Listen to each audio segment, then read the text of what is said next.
Dr.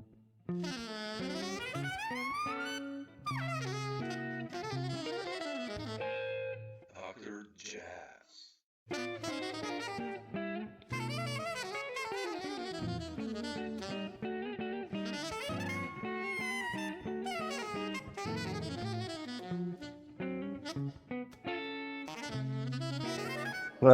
Yeah, so you're from Slovenia, right? Yeah, I always missed you, man. You played in Ljubljana with Mary the last time, and I had a gig on the same day, and I was That's like, right. I was Yeah, so angry I couldn't. I mean, I was happy that I had a gig, but angry that I couldn't yeah, play. right.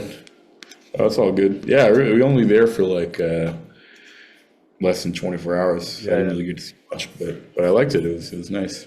yeah. It's a nice venue. That club on the top of the building can. The radio tower, right? Yeah, it's really beautiful. So it's nice. But man, I'll Yeah. start with the new album. You mentioned the new album, and man, damn, it's it's like trumpet, sax, bass drums. Always first I think of Ornette, and but it's so much different, and you created so much your own style. And I wanted to ask you, Thank you. you as a composer, I think you've progressed so much, and you've really created your own language as a composer. How do you write usually? I mean, sometimes it reminds me of like a movie soundtrack. When I listened to Hueso, the track, it was like this line going on. It's as if nothing is happening, yet a lot is happening. I mean, how do you see yourself composing, and especially for the same group also? That's a big one. Yeah. Well, each piece is different, I would say. Like we have some pieces like Hueso, which are basically it's only two sections, and into the well, it's two sections, but it's kind of more about what happens within each of those sections and how each of those sections develops, and kind of feels like more than two sections in a way. Like on the page, it's only two sections, but as a band, we've kind of, I think one of our biggest things with all our pieces is how we lean into the material that's on the page and really extract as many possibilities from as little as possible. So, whether that's like taking the same phrase and just playing it longer, or adding a trill to it, or taking 3 bars of something and just repeating that. Even we're not adding anything. We're more just taking the raw material and shaping it. It's like clay. It's like like all our pieces are really. I feel like it's like clay, and just like we played recently at the Montreal Jazz Fest, and we played some music that we've been playing for a long time, and even for that gig we did a lot of very different things with that material. But in terms of the actual writing process, yeah, every piece is different. I think it depends on what I'm going for, really, as a composer. I think with Hueso, I wanted to kind of have a piece that felt very minimal and sort of rhythmically focused, whereas like another track on the album called Gesturing Towards the West, it's kind of more of this, it's more through composed, sprawling kind of piece with a lot of different sections, and it's longer. In some pieces, I want to leave more room for improvisation, and some I like to kind of feel more self-contained. Yeah. So yeah. What does it mean for you? I mean, do you know that you have, like, let's say Walter and Zach as a rhythm section? When you write music, do you know those guys are in the band, or when you write, you basically write for? Yeah, usually it does. Like the people impacts the writing process quite a bit, especially with Stranger Days, because we've been playing for, around 10 years now, give or take. I think it's a great thing to know who you're working with, so you can kind of really lean into their strengths and sort of test their limits and their quote unquote weaknesses, That's always really exciting. And it's a tricky balance, but it definitely is easier with people that you know really well. And it feels more, I don't know, just feels more special that way to write for people that you know. Yeah.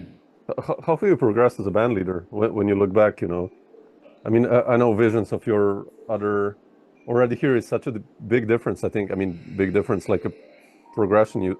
I see, but like especially from your point of view as a band leader, when you started leading bands and now, like, how do you see yourself? Have you become more liberal, or how do you lead bands actually? It's a good question. I think a lot of it depends on the band and on the project. Stranger Days, I think it's definitely very collaborative. Like we all kind of put a lot into it, even though I'm the band leader. I mean, I usually come with ideas, but there's a lot more room for everybody to input. Just because the music for that band usually is a little bit less specific than some of the other ensembles I have. It's interesting though, because I have this other project. It's an octet project, which is releasing next year. And, with Stranger Days, we've had like 10 years to play and to really get to know each other. And like, we've rehearsed quite a bit, like just for a long time. In the octet project, it was a very specific group of people that I knew I could only get into a room for about, for 3 days, really. We had 3 rehearsals and a couple gigs and a couple days of recording. And I kind of had to think quickly and decisively because of limited time. But I realized that leading Stranger Days and having had so much time to rehearse with Stranger Days, it meant that I kind of had a bit more of an idea of sort of some of the qualities that I look for in a performance, in music, and just any I mean, I think for me, it's always just a matter of whatever the project, like, really knowing the material to the point where, you can deviate from it, It's not, I think the idea is not to, ultimately the idea is not to like play something perfectly. It's to get to the point where you're not like, quaking in your boots about playing it right, Yeah. Who's in the octet? I mean, is it already players that you've played with, like, or who's what? Yeah.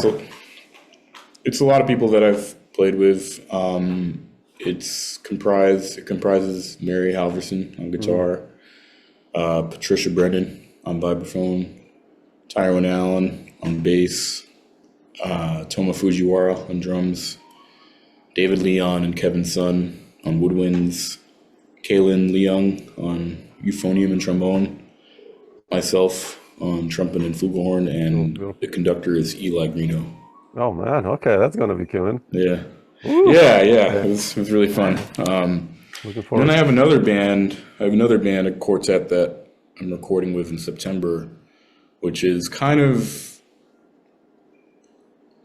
somewhere in between the octet and the quartet in Stranger Days. There's piano, so there's kind of, richer, more, like with the 2 horns. Harmonically dense, or like, with 2 horns and bass and drums, the sense of harmonic grounding is a lot more fluid. Once you have a piano in there, it's like, okay, here's what it is, for better or worse, Yeah. But I'm working with a really great pianist named Yvonne Rogers, who is she's really, really, really playful, and very like kind of really flexible within the material, and really kind of, and I wanted to like how to find that balance of the way I write for Stranger Days, where it feels more harmonically fluid, and take advantage of the fact that it's piano, and so kind of trying to straddle the line a little bit there too, like how much information to give and how much to leave, Yeah, beautiful. Looking forward to this. I mean, first of all, to hear you with the piano in this context as a band leader, and the octet, which is a bigger group. So nice. That's good news. Yeah, got a lot going on. Yeah. You mentioned we mentioned Mary Halvorson before, and how have you met Mary, and how is she as a band leader? What have you learned from her, actually? I believe I first met Mary because she came to a gig I was playing with Stefan Crump at Cornelia Street Cafe like years ago.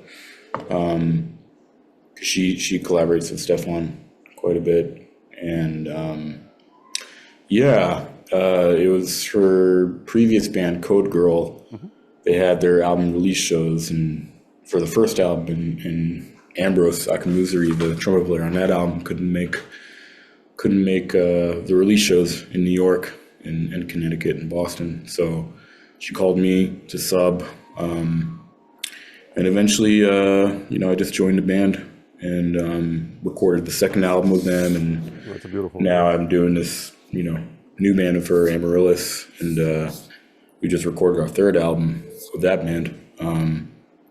So yeah, Mary, she's awesome. She really, we don't like rehearse that much, like we just kind of, we'll read the tunes once or twice, and that's because she really places a lot of trust in the rest of the band to, she knows who she's calling, and like that really like, is a big consideration for her, in terms of just like how she's writing and how, how much trust she places in us, and so it's great, it feels very free, it's very open, there's a lot of room for all of us to input, but also the music, her composing is very, it helps, I think like, it's funny, it just kind of brings up this thought, like, sometimes I wonder what's more important, the band leading or the composing or the compositions, because I think like the compositions give you that purpose, but if you don't really have somebody capable of steering the ship right, it doesn't really add up too much. But then like, sometimes I've done things where the music is kind of not super substantial on the page, but depending on how it's led, it's really special, and it's cool because like with Mary, it's just right in a way, her music is so evocative and so like it's so evocative yet so simple and so clear, and like so interesting and complex at the same time that like she doesn't really need to do much for it to like speak. So and it's cool that she realizes that, she recognizes that. No, and she knows who she's hiring, like you said. I mean, it's so important. And that's the tricky part of band leading, just knowing this balance, like giving you the freedom, the players, yet still kind of, it's heavy, but it's easy also. I don't know, it's a funny thing. Well, I've definitely been lucky to have really great people in my life to work with. So. I wanted to ask you, speaking of band leading, and how did you end up in? For me, that was like a huge surprise because, you've been part of the creative scene of players like Toma and Mary and all these guys that we've been mentioning, and then you ended up on Hiromi's project, which kind of shows a totally different picture of you, and the music obviously is different. How did you end up that project and playing that music? Like,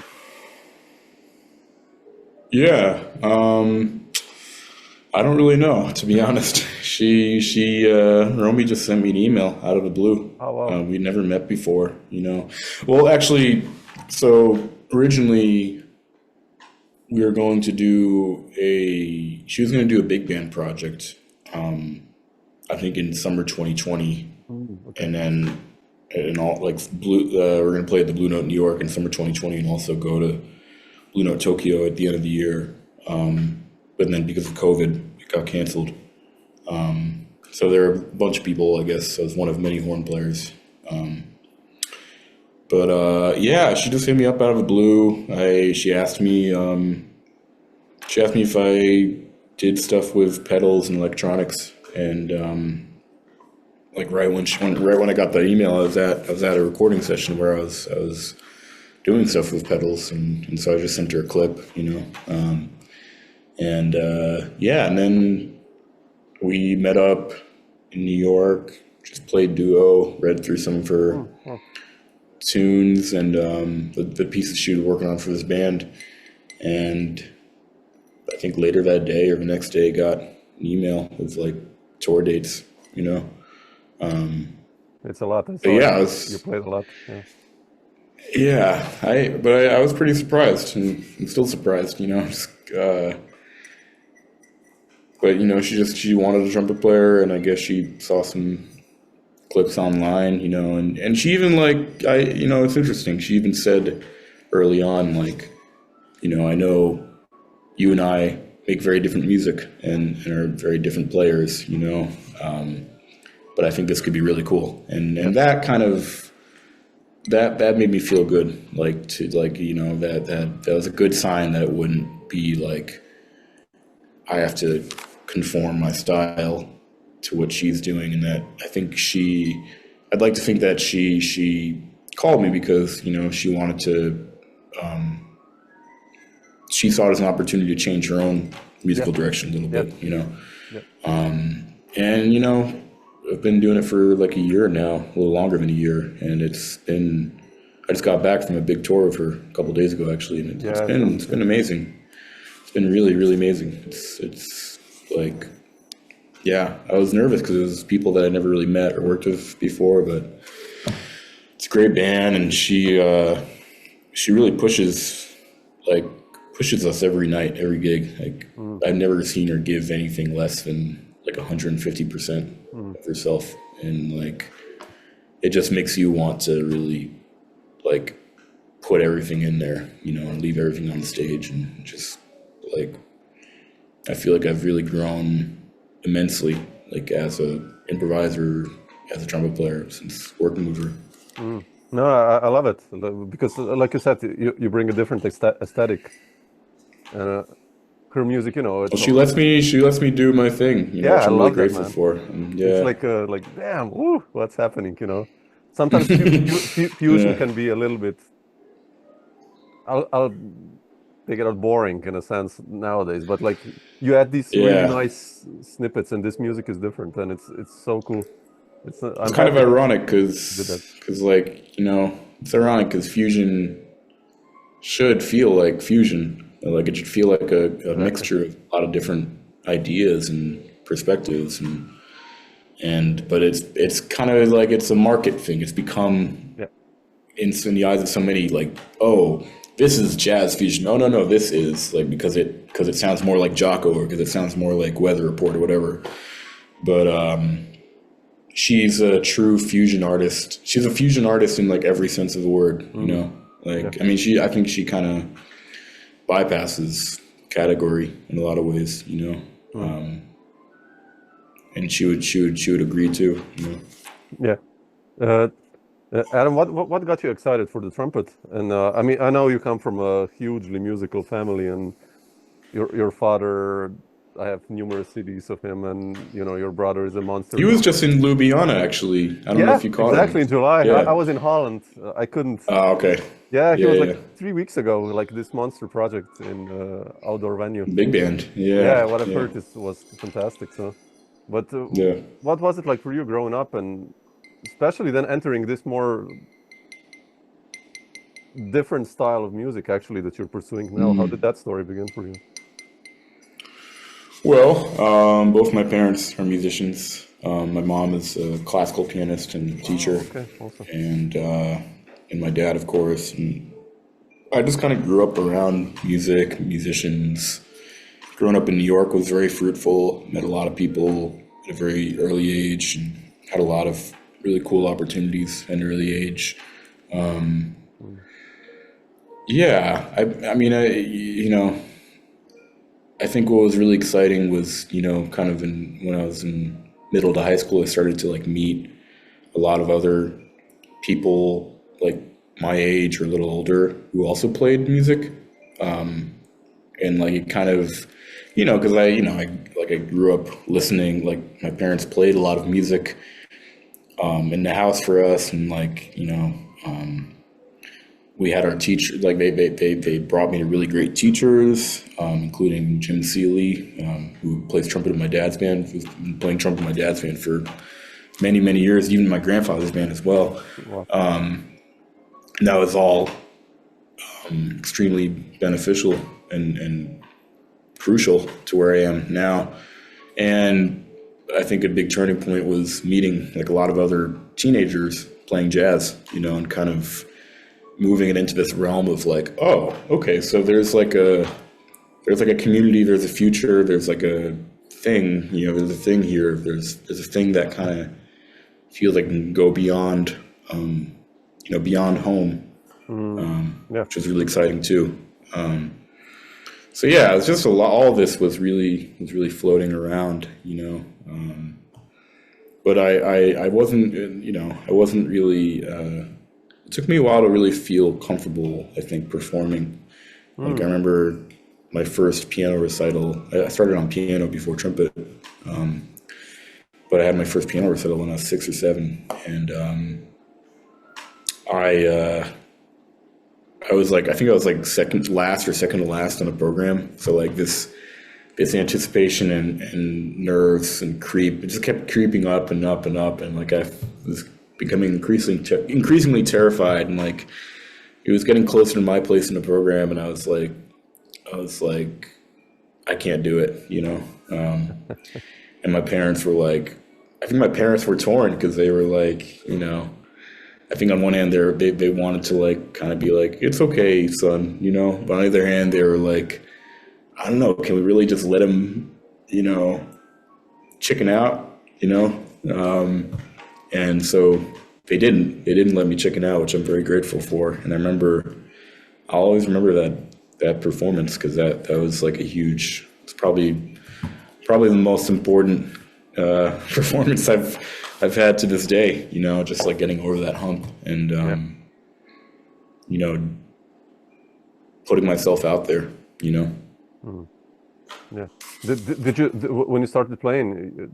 Did you start in your father's band, or like the first professional gigs? Or I mean, yeah, like, but more so, not. I mean, not as much the big band, but more like we would play. Did you ever live in New York at any point? yeah. Cool. Were you there when there was a place called Puppets Jazz Bar? Oh, that one I don't recall. I mean, I've been coming regularly since '98 to 2000 Okay. until COVID, like every year for a month or 3 months or something. But Got it. So Puppets was that one I don't know. this club in Park Slope. It's no longer around, but it opened like late 2000s, like 2009, I think, or 2008, and closed probably like mid 2010s. Maybe it opened mid 2000s, closed mid 2010s. Anyway, we grew up in Park Slope, Brooklyn, and like, so we would go there every weekend to play. And remember the very first gig, that was like a daytime thing for like teenagers, it's like jam session. But then my dad finally like put together a gig, like a nighttime gig. And it was him, my brother Zach on drums, Andy Gonzalez on bass, and myself. And I think that was my very first real gig where I did like the whole gig. I didn't just like sit in on tune. And that must have been like 12 or Oh man. something like that. Okay. Damn. Okay. That's how. And yeah, and then yeah, after that, for the most part, I think all my gigs were with my dad. Remember I think one of the first like professional gigs that I got called for that wasn't my dad was with saxophonist Chad Lefkowitz Brown. Oh yeah, he's on the I first was Stranger Days. Yeah, exactly. Yeah, so he called me to play with his band when I was a senior in high school, and the band was like with Sam Harris on piano and Linda O on bass and Kenneth Salters on drums and Travis Reuter on guitar. And that was like, yeah, that was a big moment for me. Just like, wow, like I felt that was a big accomplishment for me. And yeah, that was like right before I started at MSM for college, and all through college I was gigging a lot, but yeah. Interesting. How did you get the gig with Rudresh? I mean, I think that was one of the first times I heard you on Bird Calls and playing that music. That it's like the trickiest music probably there is. And how did that gig happen and playing that music? How was that like for you? I don't really know. I don't know how I got it. I mean, I think again, he's another one who just sent me an email out of the blue. Okay, shit, okay. I thought you had something. No, I mean, I knew. I don't know. I mean, I think I was just recommended by different people. Like I knew Vijay a little bit, Vijay Iyer, and I think Steve Bernstein, the trumpet player, also recommended me for it. But yeah, I think he saw some videos of me on YouTube, like some like audition videos. Oh really? Oh okay. Yeah, and he just sent me an email out of the blue, and I think he sent me an email in like March or April 2014, and then that summer we played at Newport, and then went into the studio, and yeah, that was really. That was huge.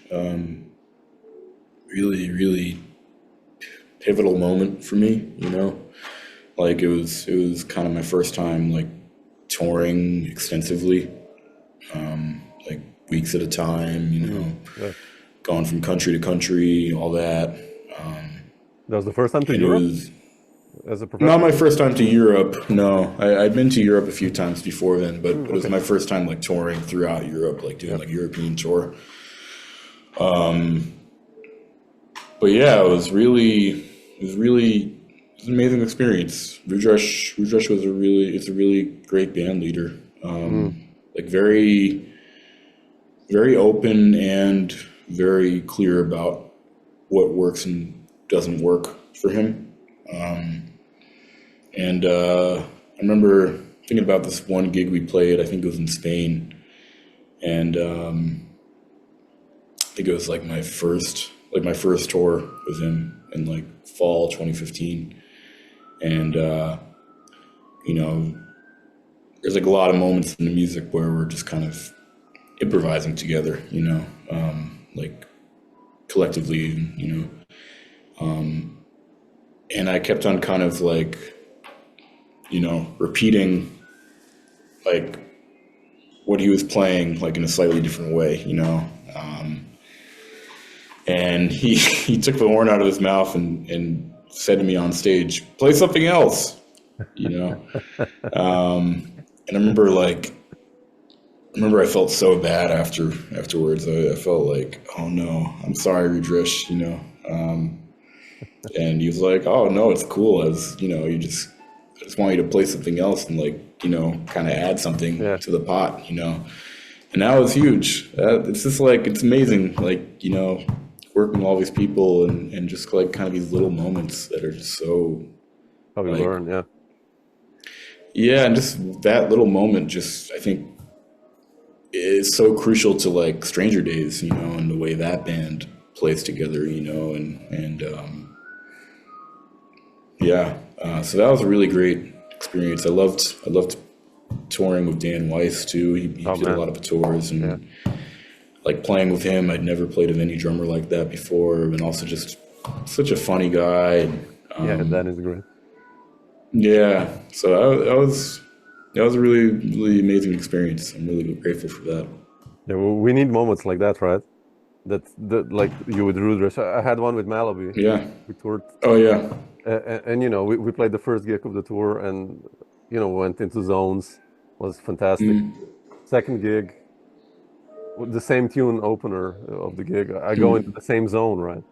I have my eyes closed, like no Tony. Shit, man, what am I doing wrong? You know? And then I asked him, and he was like, "Man, what are you doing?" You know, different audience, different. We're not mm, going to go in the same mm, zone every night, you know. Even though that yesterday was great, I was like, "Shit, yeah, man, I'm sorry." Didn't mm. happen again. Like, you know, you need someone to tell you sometimes things, and I think that's important. Such places, Absolutely. yeah. Absolutely. Yeah. Uh, So much to learn. yeah, Adam. Not to take too much of our time, I just wanted to ask you also one thing that I've read. Your importance or appreciation of movies and cinema. Like, how does this influence your music and composing? If it does, I guess it does. But Yeah. Yeah. Yeah. It's kind of, I don't know. It's evolving and changing all the time. Really. mm, Like there have been times when the influence has been like kind of about wanting to channel the mood of a particular movie that I'd seen. okay, Like I was heavily influenced by this movie called The Master by Paul Thomas Anderson, and just like the feeling of it, the emotion of it, the colors of it. Just really wanting to, especially on visions of your other. That was a big influence, like wanting to convey a lot of the same feeling, and even the title, kind of inspired by a line from that movie. mm, Now it's always changing. There have been times when I'm like, oh, I want this music to feel like dialogue, or oh, I want this tune to feel like it's constantly changing the angle, similar to a camera. mm, Now it's interesting. I'm right now. I'm in the process of rewatching Twin Peaks: The Return, the new, the yeah, like the reboot yeah, continuation, and and I'm also like getting ready to record this new album in September. And one thing that's really striking me about Twin Peaks: The Return is it's like not.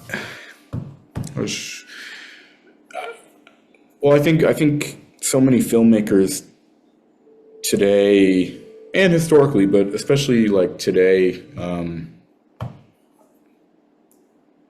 I think put like an overwhelming emphasis on the look and feel mm-hmm, of a yeah, movie, and like wanting the cinematography to be as striking as possible, yeah, and for as sure, yeah, like yeah, and wanting to be as moody and lit exactly perfectly, like just kind of so meticulous, and with that layer of it, and that's great. I think it's cool. I'm not against that at all. What I think is interesting about this Twin Peaks, the new one, is like it's kind of there's a lot of moments in it that are filmed in a very kind of flat, uninteresting way, or like on paper, sort of uninteresting. Like it's kind of yeah, it's just some of it is kind of drab, some of it is kind of mm, like just looks like they hit record on the camera and that's it. But what it allows is no distraction from the ideas and the action, yeah, and like it allows you to really take in what's happening with the characters in a very pure, unadulterated way, you yeah, know. It's just interesting because I remember talking to an actress once, and she said like the way an actor is lit and filmed has a huge effect on how you emotionally respond, you know? Yeah.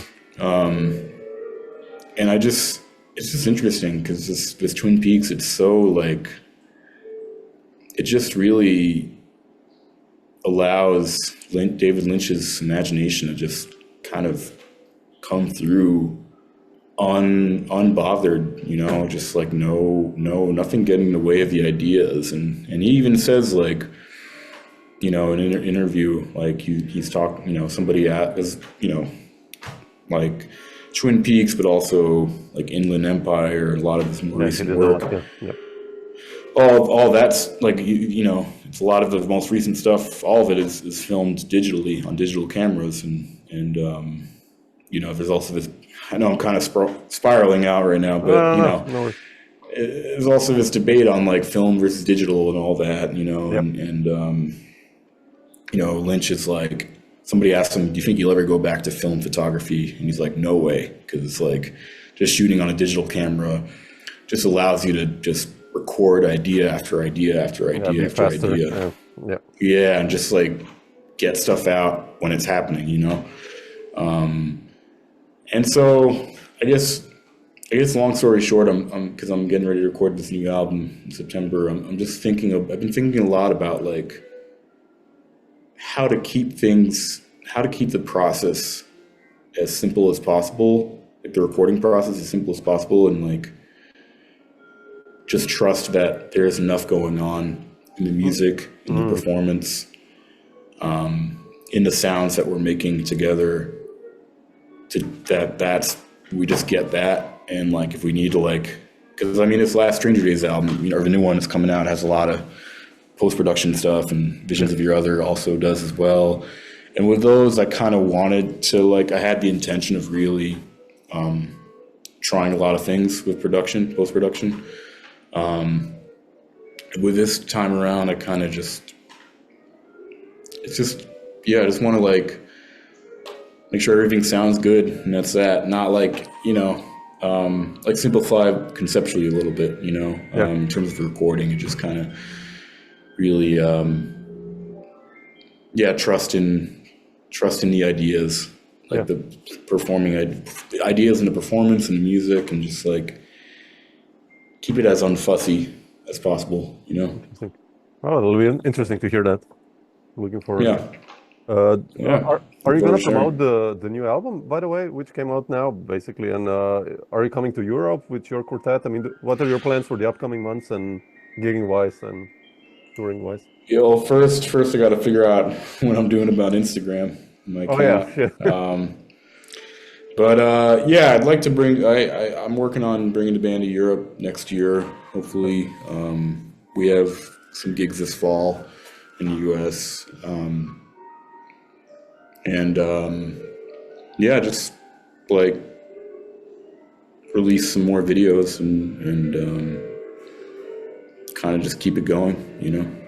Play a lot. Yeah. Cool, man. Yeah. Thanks for sharing these thoughts, Adam. Really appreciate it. Yeah. It was nice Thank you. Talk about your music.